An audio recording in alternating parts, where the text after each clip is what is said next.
अगर आप सिर्फ 90 प्लस वाले हो तो भाई मैं आप लोगों से कहूंगा मत देखिए इस सेशन को। अगर आपका सपना है बोर्ड एग्जाम में टॉप करने का, अगर आपका सपना है मैथ में से पूरे मार्क्स लेकर आने का, तो इस सेशन को आप लोग देखना। आपकी भी यही दिक्कत है कि आप भी यही सोचते हो कि यार मेरे फुल मार्क्स कैसे आएंगे, क्या करूं मैं ऐसा। वो सारी पॉइंट्स मैं आपको बताऊंगा जो बच्चे गलती करते हैं, जो बच्चों को ध्यान में रखना चाहिए और जो चीजें बच्चों को फॉलो करनी चाहिए। अगर इन्होंने ये कर लिया तो गारंटी के साथ कोई माइका लाल आपको रोक नहीं सकता 100 में से 100 नंबर लेकर आने के लिए। जय हिंद बच्चों, कैसे हो आप सभी। उम्मीद करता हूं सारे बच्चे स्वस्थ है, मस्त है और एकदम तंदुरुस्त है। नए दिन के साथ एक नए सेशन की शुरुआत लेकर एक बार फिर से हाजिर हूं मैं आप लोगों के बीच में। आज करवाने वाला हूं मैं आप सभी को बहुत ही प्यारा सा और एक अच्छा सा सेशन। अगर आपका सपना है बोर्ड एग्जाम में टॉप करने का, अगर आपका सपना है मैथ में से पूरे मार्क्स लेकर आने का, तो इस सेशन को आप लोग देखना, वरना आप लोग जा सकते हो। क्योंकि अगर आप सिर्फ 90 प्लस वाले हो तो भाई मैं आप लोगों से कहूंगा मत देखिए इस सेशन को, क्योंकि ये सेशन सिर्फ और सिर्फ उन्हीं बच्चों के लिए है जो कि गणित में से पूरे मार्क्स लेकर आना चाहता है, मतलब कि 100 में से 100 नंबर लेकर आना चाहता है। और ये सपना आपने भी देखा है और आपके दोस्तों ने भी देखा है, तो इस सेशन को उन तक भी जरूर पहुंचा देना जिन्होंने ये सपना देखा है। इस सपने को पूरा करवाने की जिम्मेदारी मेरी है, बस मेहनत आपको करनी है और आपको ये सारी चीजें करनी है जो आज मैं बताने वाला हूँ। वो सारी पॉइंट्स मैं आपको बताऊंगा जो बच्चे गलती करते हैं, जो बच्चों को ध्यान में रखना चाहिए और जो चीजें बच्चों को फॉलो करनी चाहिए। अगर इन्होंने ये कर लिया तो गारंटी के साथ कोई माइका लाल आपको रोक नहीं सकता 100 में से 100 नंबर लेकर आने के लिए। ओके, चलिए। तो यहाँ पर जैसा कि आप लोगों को नजर आ रहा है फुल मार्क्स कैसे लाएं। आपकी भी यही दिक्कत है कि आप भी ये सोचते हो कि यार मेरे फुल मार्क्स कैसे आएंगे, क्या करूं मैं ऐसा। भगवान कोई जड़ी बूटी दे दो जिसको मैं घोल के पी लूं, है ना। लगता है ना बहुत सारी बार ऐसा किया यार, काश है कि ऐसी कोई जड़ी बूटी होती जिसको हम पी लेते और फटाक से हमें सारी चीजें आ जाती और एग्जाम में हम एज इट इज लिख आते। भैया मेहनत का काम है सारा, अगर मेहनत करोगे तो सब कुछ अच्छा होगा, मेहनत नहीं करोगे तो कुछ भी नहीं होने वाला, ये ध्यान रखना। सबसे पहले हम यहाँ पर बात करते हैं, देखो एग्जाम्स टेंशन, ठीक है। एग्जाम में आप क्या करते हो, प्रेशर लेते हो बहुत ही ज्यादा। एग्जाम की डेट सुनते ही आप लोगों के दिमाग में क्या आता, अरे यार एग्जाम आ गए, एग्जाम आ गए, एग्जाम आ गए। हर बच्चे के दिमाग में नहीं आता भाई। जिसके, एक बात बताओ, जिसके ऑलरेडी, जिसको पता है कि भैया मेरे 60% ही बनने हैं, वो इतनी टेंशन नहीं लेगा। टेंशन कौन नहीं लेता है, टेंशन वो लेता है जिसको कंप्लीट पूरे में से पूरे मार्क्स लेकर आने, फुल मार्क्स लेकर आने, वो बच्चा टेंशन नहीं लेता है। वो बच्चा ज्यादा सोचता है जो हमेशा 80 प्लस पे रहा हो, 85 पर रहा हो और उसको ये पता है कि यार मुझे 95 प्लस मार्क्स लेकर आने हैं, तो वो बच्चे जो है ज्यादा टेंशन में आ जाते हैं। लेकिन मैं आप लोगों को एक बात कह देता हूँ, टेंशन लेने से कुछ नहीं होता, स्ट्रेस आप लोगों को नहीं लेना है, आप लोगों को एकदम कूल रहना है। सबसे पहले क्या करना है, आप लोगों को कूल रहना है, एकदम ठंडा ठंडा, है ना।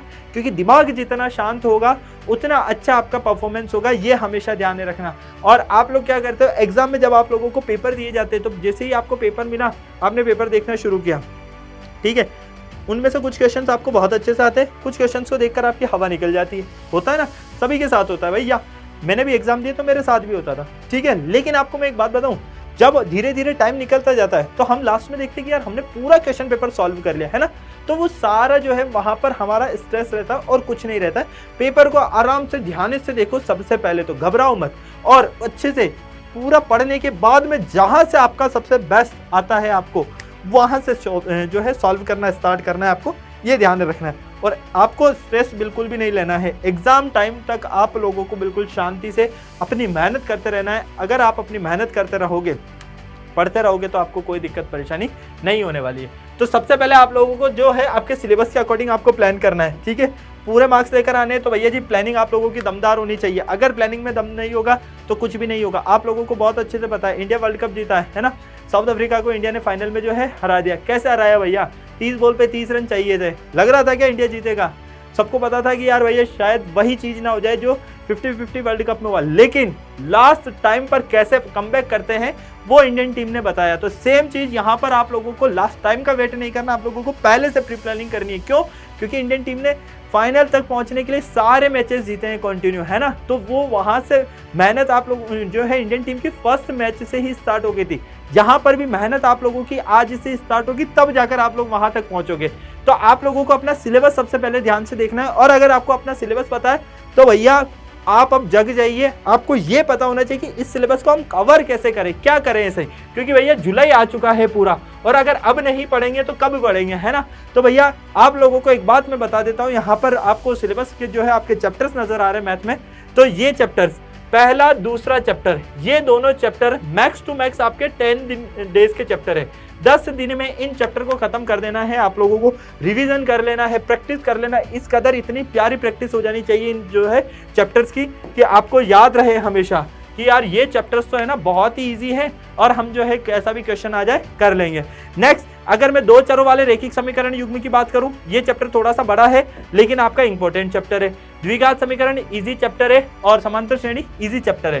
ठीक, आप यहाँ पर एक वीक आप इस चैप्टर को टाइम दे सकते हो अपना, है ना, एक वीक दे सकते हो। मैं तो कहूंगा एक वीक भी बहुत ज्यादा हो जाएगा, मैक्स टू मैक्स 5 दिन में आपका ये चैप्टर कंप्लीट हो जाएगा, क्योंकि इसमें 3 ही तो विधियां आपके पास में, प्रतिस्थापन विधि और विलोपन विधि, वज्रगुणन विधि। वज्रगुणन विधि बहुत सारे बोर्ड्स में तो है नहीं। उसके अलावा आपको ग्राफी विधि जो है वो आना चाहिए कि किस तरह से हम ग्राफ पर प्लॉट करते हैं। बाकी ये चैप्टर आपका कंप्लीट हो गया, 5 दिन में आपका ये पूरा चैप्टर जो है वो कंप्लीट हो जाता है। नेक्स्ट, अगर इन दोनों चैप्टर्स की बात करें हम, तो 10 दिन में 10 से 12 दिन इन चैप्टर्स को आप जो है अपना टाइम दे सकते हो पढ़ने के लिए, रिवाइज करने के लिए प्रॉपर। ओके, त्रिभुज ये थोड़ा सा टफ चैप्टर माना जाता है ना, बच्चों को सबसे हार्ड चैप्टर जो लगता है वो यही चैप्टर लगता है। तो भैया जी इस चैप्टर में आप खोल के, दिल खोल के 10 दिन आराम से दे दो। कितने दिन दे दो? 10 दिन दे दो भैया। दे दिया आप लोगों ने? चलो भाई, तो अब कहने का मतलब ये है कि ये चैप्टर्स तो आपके जुलाई में कंप्लीट हो गए और यहाँ तक आपके ये चैप्टर्स आपके अगस्त में कंप्लीट हो गए।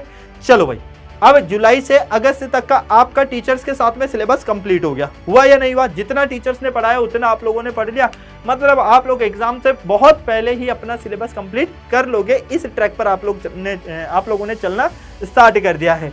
अगर मैं यहाँ पर बात करता हूँ निर्देशांक ज्यामिति की, तो ये चैप्टर मैक्स टू मैक्स 7 दिन, मैक्स टू मैक्स ज्यादा से ज्यादा 7 दिन इस चैप्टर की दबा के प्रैक्टिस करो अच्छे से। 7 दिन में ये चैप्टर खत्म हो जाएगा। एक एक क्वेश्चन आप लोग लगा लोगे, आप कहोगे कि वाह भाई वाह, मजे आ गए, आनंद आ गए। अब जैसे ही आपने त्रिकोणमिति पढ़ना स्टार्ट किया, तो त्रिकोणमिति के साथ में त्रिकोणमिति के अनुप्रयोग भी आपके कंप्लीट होने चाहिए। और इन दोनों चैप्टर को मिलाकर बेटा 15 दिन आप लोगों के पास होने चाहिए। ठीक है, 15 दिन के टाइम में आप इन चैप्टर्स को आराम से कंप्लीट कर सकते हो। ठीक है, ये आप लोगों को क्लियर है। अब बताओ, क्या कोई दिक्कत, कोई परेशानी, किसी बच्चे के माइंड में कोई क्वेश्चन? नहीं। वृत्त आपका छोटा सा चैप्टर है और वृत्तों से संबंधित क्षेत्रफल, अगर मैं इन दोनों चैप्टर्स की बात करता हूं, तो ये चैप्टर्स भी आपके मैक्स टू मैक्स 10 दिन लेते हैं। 10 दिन में ये आप लोगों के चैप्टर्स कंप्लीट हो जाते हैं। अब प्रस्थीय क्षेत्रफल, इस चैप्टर को आप 10 दिन दे दो, सांख्यिकी इस चैप्टर को आप 7 दिन दे दो और प्रायिकता इस चैप्टर को आप 3 दिन दे दो। तो भैया जी इसके अकॉर्डिंग आपका सिलेबस बहुत ही ज्यादा जल्दी जो है कंप्लीट हो रहा है ना। लेकिन अब मैं आपको बताता हूँ यहीं पर कि आपके जो ज्यादा मार्क्स वाले चैप्टर्स कौन कौन से हैं। सांख्यिकी ये चैप्टर्स हो गया, ठीक है। पृष्ठीय क्षेत्रफल एवं आयतन ये चैप्टर हो गया। त्रिकोणमिति, निर्देशांक ज्यामिति, दो चरों वाले रैखिक समीकरण युग्म, ठीक है। और त्रिकोणमिति का अनुप्रयोग ये त्रिकोणमिति में ही आ जाएगा, ठीक है। और वृत्तों से संबंधित क्षेत्रफल, ये जो चैप्टर्स है ये आपके चैप्टर्स ऐसे हैं कि जहां से बड़े क्वेश्चन आपको सबसे ज्यादा देखने को मिलते हैं। आप लोग ऐसे कर लोगे इन क्वेश्चंस को, है ना। अब यहाँ पर आपके पास में जो इजी चैप्टर है, मैं ये नहीं कह रहा कि आप पढ़ना कहाँ से स्टार्ट करो, मैं आपको ये कह रहा हूँ जहां से दिल करे, जहां से सबसे इजी लगता है, इंटरेस्ट वहीं से स्टार्ट हो जाना चाहिए आप लोगों का। वहीं से मेहनत करना आप लोगों को शुरुआत कर देनी चाहिए। आपको लगता है कि आपके शुरू के 4 चैप्टर हो गए, आपको द्विघात समीकरण सबसे आसान लगता है, भैया द्विघात समीकरण और बहुपद ये दोनों तो एक जैसे चैप्टर है, अगर ये पढ़ लिया तो ये आ जाएगा आपका सीधा सीधा सा है ना। तो आपको जहां से इजी लगता है वहां से आप लोगों को पढ़ना स्टार्ट करना चाहिए। बच्चे क्या करते हैं, बच्चे स्टार्टिंग में जो है कभी नहीं आता है तो या तो त्रिभुज से जो है शुरुआत कर देंगे कि यार जो टफ है ना उससे शुरुआत करते हैं। अरे भाई हर बच्चे को जो है मोटिवेशन टफ चीज़ों से नहीं मिलता है। कभी कभी हमसे क्वेश्चन से जब इजी चैप्टर्स के क्वेश्चन बनने लगते हैं तो हमें बहुत अच्छा लगता है, हमें लगता है कि यार इस चैप्टर के क्वेश्चन तो मैं फटाक से बना दूंगा, क्या ही टाइम लगेगा। ओके, तो जहाँ से ईजी लगेगा आपको वहाँ से आप लोगों को पढ़ना स्टार्ट कर देना चाहिए। नेक्स्ट, आपके पास रिसोर्सेज प्रॉपर होने चाहिए, मतलब मेहनत कर रहे हो आप, सही दिशा में आप लोगों को मेहनत करनी है, उसके लिए सही गाइडेंस आप लोगों के पास जो है होना चाहिए। देखो अगर आप लोगों ने बैचेस लिए हुए हैं तो बहुत बढ़िया भाई, नहीं लिए हैं तो टॉपर्स बैच जो है डाउटनेट क्लास 10 हिंदी मीडियम के बच्चों के लिए है, फटाफट से जाइए उस बैच को आप लोग ले सकते हो। आप लोगों को स्क्रीन पर एक नंबर नज़र आ रहा होगा, किसी भी तरह की क्वेरी करना है तो आप लोग उस नंबर पर करके कॉल करके क्वेरी भी कर सकते हो ताकि आपकी प्रिपरेशन ज़बरदस्त हो जाए। तो लेक्चर्स के साथ में आप लोगों को अपने नोट्स भी बनाने हैं बेटा, क्या करना है, खुद के नोट्स भी बनाने, क्योंकि अगर आप अपने नोट्स बनाओगे तो आपको उसके लिए अपनी सहूलियत रहेगी। आपको ये पता रहेगा कि टीचर्स ने जो पढ़ाया है आपको किस तरह से समझ में आया, क्योंकि आप उसे अपनी लैंग्वेज में लिखोगे। तो आपके पास में लेक्चर्स और प्रॉपर नोट्स होने चाहिए। एनसीईआरटी के आपको एग्जाम्पल्स लगाने हैं, जो भी आपके स्टेट बुक में बोर्ड्स में जो है बुक्स चल रही है, स्टेट बोर्ड बुक्स क्या कहते हैं हम, स्टेट बोर्ड्स जो भी है आप लोगों के, उसके अंदर जो भी आपकी बुक्स फॉलो हो रही है आप उसके क्वेश्चंस लगाइए। एनसीईआरटी जो है आप लोगों की चल रही है तो उसके क्वेश्चंस लगाइए। एग्जाम्पल्स भी लगाने, ये ध्यान रखना है ना। बच्चे क्या करते हैं, एग्जाम्पल्स छोड़ देते, क्यों छोड़ने भैया, नंबर तो यहाँ से भी मिलेंगे ना, हमें क्वेश्चन यहाँ से आ गया तो क्या उसका नंबर नहीं होगा क्या। तो एग्जाम्पल्स लगाने और एक्सरसाइज का हर एक क्वेश्चन को आप लोगों को सॉल्व करना है। और प्रैक्टिस करने के लिए आप लोग जो है RS अग्रवाल लगा सकते हो, RD शर्मा लगा सकते हो, NCERT एग्जाम्पलर लगा सकते हो। तो ये कुछ बुक्स है। इसके अलावा भी अगर आपको लगता है कि आपके बोर्ड के अकॉर्डिंग कुछ स्पेसिफिक अदर बुक्स भी है आपके पास में, तो आप उन बुक्स को भी जो है यूज कर सकते हो। साथ ही साथ सैंपल पेपर, ये सबसे ज़्यादा जरूरी होते हैं, और PYQs, यहाँ से काफ़ी सारे क्वेश्चन जो है रिपीट होते हैं। तो सैंपल पेपर और PYQs ये दोनों भी आप लोगों को लगाने हैं, और ये सारी चीज़ें आप लोगों के पास में होनी चाहिए, ये ध्यान में रख लेना। ओके, नेक्स्ट, रिवीजन कैसे करें। बच्चों के दिमाग में ये तो आता है सर हमने पढ़ लिया पूरा, हमको सब कुछ पता चल गया कि भैया कौन से चैप्टर में क्या रहता है, किस तरह से हमें समेटना है, सब कुछ पता है, लेकिन आप तो ये बताओ रिवीजन कैसे करें। तो भैया मैं आपको बताता हूँ, मैंने आप लोगों को इधर बताया था कि भैया लेक्चर्स के साथ में आपके नोट्स होने चाहिए। तो जो नोट्स बनाए हैं ना, आपको उससे पढ़ना स्टार्ट कर देना चाहिए, पहला। नेक्स्ट, आपने 2 बार आपका जो है रिवीजन करना है, एक सब्जेक्ट का 2 से 3 बार रिवीजन अगर आपका हो गया तो आपका पूरा काम जो है आसान हो जाएगा। तो महत्वपूर्ण प्रश्नों को बार बार आपको अभ्यास करना है ना। जो भी आपको लगता है, आपके टीचर्स बताते हैं कि यार ये क्वेश्चन रिपीट होते हैं, इन क्वेश्चंस को जो है ध्यान से करना, ऐसे क्वेश्चंस एग्जाम में ज़्यादा पूछे जाते हैं, तो वो क्वेश्चंस आप लोगों को जो है बार बार लगाने हैं। और जब आपका रिवीजन अच्छा चल रहा है, आपको लगता है कि आपकी बुक्स कंप्लीट हो गई है, तो आप सैंपल पेपर से क्वेश्चन लगाना स्टार्ट कर दो। क्यों? क्योंकि जब रैंडम चैप्टर से आप लोग क्वेश्चन लगाओगे, रैंडम आपके पास में पेपर है, उनसे आप क्वेश्चन लगाओगे, तो आपको मोटिवेशन मिलेगा जब वो क्वेश्चन सॉल्व हो जाएंगे। तो इसीलिए आप लोगों को सैंपल पेपर से भी प्रश्न लगाना शुरू करना है। ओके, फिर टाइमर के साथ प्रश्नों को लगाने का अभ्यास करना है। मैं क्यों कह रहा हूँ कि टाइमर के साथ प्रश्नों को लगाने का अभ्यास करना है, भैया हर एक क्वेश्चन को सॉल्व करने का एक फिक्स टाइम होता है। मतलब एग्जामिनर के अकॉर्डिंग जो आपका पेपर है, नंबर ऑफ क्वेश्चंस टाइम के अकॉर्डिंग ही दिए जाते हैं कि इतने टाइम में इतने क्वेश्चन सॉल्व किए जा सकते हैं। अगर आप अभी से कोशिश करोगे कि हाँ ऑब्जेक्टिव क्वेश्चन में अभी 1 मिनट लगता है, तो 1 मिनट में आपको जो है टाइमर स्टार्ट कर देना है, सॉल्व करने की कोशिश करना है। 2 नंबर वाला आपको लगता है कि मैं 3 से 4 मिनट में सॉल्व कर देता हूँ, फटाफट से टाइमर लगाओ और सॉल्व करना शुरू करो। इससे आपकी स्पीड जो है वो इंक्रीज होगी। जब स्पीड बढ़ेगी तो एग्जाम में जो है वहाँ पर आपके क्वेश्चन छूटने के चांसेस नहीं रहेंगे। ओके, तो ये आप लोगों को ध्यान में रखना है। और कुछ इंपॉर्टेंट पॉइंट्स जो मैं आपको बताने वाला हूँ यहाँ पर। पहला, नोट्स जरूर बनाए भाई। आप लोगों ने अगर अभी तक नोट्स नहीं बनाए तो जरूर बनाना, क्योंकि आपके नोट्स आपके लिए बहुत ही ज़्यादा हेल्पफुल रहने वाले हैं। सेकंड, स्मार्ट स्टडी पर ज़्यादा से ज़्यादा फोकस करना है। स्मार्ट स्टडी बोले तो कौन सी यूनिट मेरे मैक्सिमम मार्क्स की है ना, कौन सी यूनिट मेरे मैक्सिमम मार्क्स के, कौन से चैप्टर से ज़्यादा क्वेश्चन आते हैं, लॉन्ग क्वेश्चन कौन से चैप्टर से आते हैं, शॉर्ट क्वेश्चन कौन से चैप्टर से आते हैं। तो ये सारी चीज़ें हमें पता होना चाहिए। एक फॉर्मूला शीट आप लोगों के पास में, आपकी पूरी फॉर्मूला शीट होनी चाहिए। आपका मैथ सब्जेक्ट है तो उसके जितने भी चैप्टर्स हैं उन सब के फॉर्मूला आप लोगों के पास में एक चाहे नोटबुक बना लो, या आपको जो लगता है कि मैं एक छोटी सी शीट बना सकता हूँ उस पर सारे फॉर्मूला लिख सकता हूँ, क्योंकि वो आप लोगों के लिए सबसे ज़्यादा हेल्पफुल रहने वाली है। और पर डे आप लोगों को 8 से 10 क्वेश्चन मैथ के जरूर लगाने हैं। चाहे आपको शादी में जाना है, चाहे आपको पार्टी में जाना है, चाहे दोस्तों के साथ में कहीं घूमने जाना है, कुछ भी हो जाए, लेकिन रोज का एक टारगेट होना चाहिए। 8 से 10 क्वेश्चन मेरे जो है डेली होने चाहिए।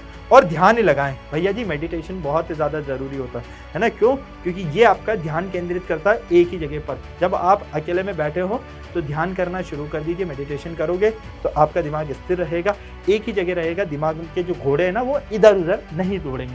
ये ध्यान रखना है आप लोगों को। ओके, तो अगर आप लोग मैथ में से पूरे मार्क्स लेकर आना चाहते हैं तो मैं गारंटी के साथ कह सकता हूँ, इन चीज़ों का आपने फॉलो कर लिया तो आपको कोई नहीं रोक सकता है। ओके, क्लियर है बेटा?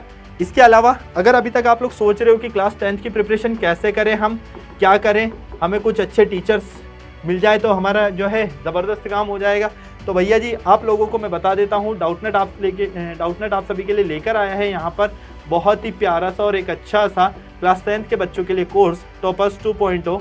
इस बैच में आप लोगों को बहुत प्यारे प्यारे अच्छे अच्छे जो आपके टीचर्स हैं वो पढ़ाने वाले हैं, बहुत तरीके से, बहुत सारी चीज़ें मिलने वाली है, टेस्ट मिलने वाला है आप लोगों को यहाँ पर, नोट्स मिलने वाले हैं आप लोगों को यहाँ पर। इसके अलावा आपके जो स्पेशल सब्जेक्ट्स हैं उनकी पीडीएफ्स आप लोगों को मिलने वाली हैं, पीवाईक्यूज आप लोगों को मिलने वाले हैं, 500 क्वेश्चंस की पीडीएफ मिलने वाली, सब कुछ मिलेगा। तो आपको कुछ नहीं करना है, आपको एक नंबर नज़र आ रहा होगा स्क्रीन पर 012471158250, इस नंबर पर कॉल करो और बैच किस तरह से ज्वाइन करना है सारी इन्फॉर्मेशन आप लोगों को मिल जाएगी, या फिर आप लोग डाउटनेट ऐप पर जाकर भी इस बैच को ज्वाइन कर सकते हैं। तो बेटा आज के इस सेशन को अपने दोस्तों के साथ में ज़रूर शेयर कीजिएगा और मुझे कमेंट बॉक्स में ज़रूर बताना ये सेशन कैसा लगा। फिर मिलते हैं हम नेक्स्ट सेशन में, तब तक सारे बच्चे स्वस्थ रहें, मस्त रहें, तंदुरुस्त रहें। शानदार ज़बरदस्त जिंदाबाद के साथ में जय हिंद और बाय बाय।